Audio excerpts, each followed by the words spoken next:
ابني حبيبي، بداية جوازك اعتبرها صفحة جديدة في حياتك.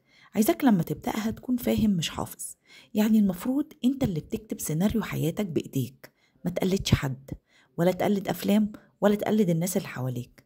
انت شخص متفرد، ليك خصوصية وشخصية، انت ومراتك غير الناس كلها. يعني مش كل واحد فينا ليه بصمة خاصة بيه.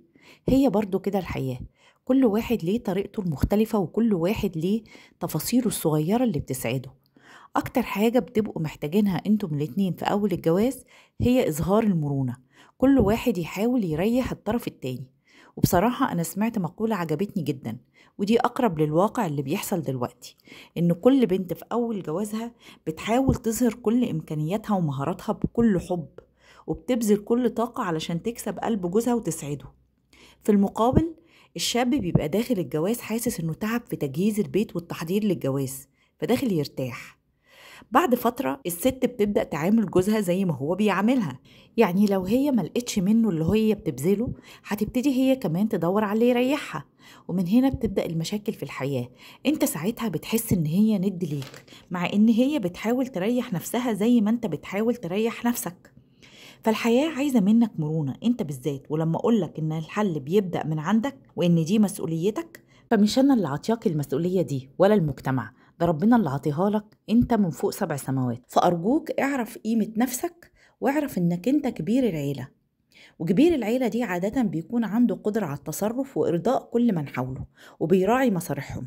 فأنت لما بتتصرف بطريقة ترضي بيها مراتك وبتراعي بيها مصالحها، بيكون عندها شعور بالامتنان والاحترام، وبتكبرك. نظرة الاحترام والتقدير اللي انت بتشوفها في عين مراتك هي دي أولى أساسيات بناء بيتك. لازم تبقى عارف ان بيتك مصدر سعادتك. الإنسان جسد ونفس. لو انت اهتميت بالجسد وأهملت النفس هتكتئب. وده اللي احنا دلوقتي المتجوزين عايشين فيه.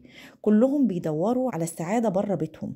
يلا بينا نقضي يومين في الساحل، يلا بينا نسهر بره في الكافيه، يلا بينا نروح تركيا ونتفسح. المسألة مش كده خالص والله العظيم. المسألة أبسط من كده بكتير.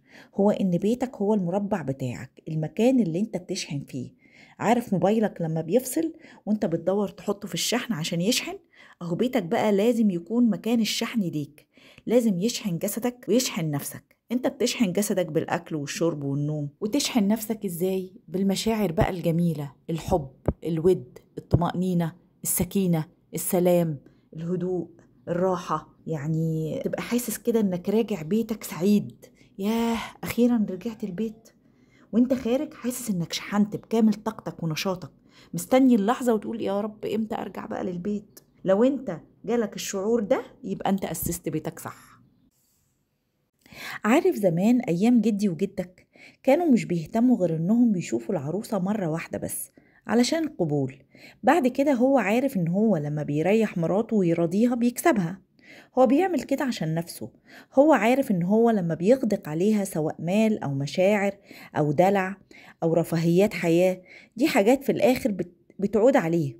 فانت كل ما بتبذل في بيتك سواء كان مادي او مشاعري، بيتك هيبقى جنة.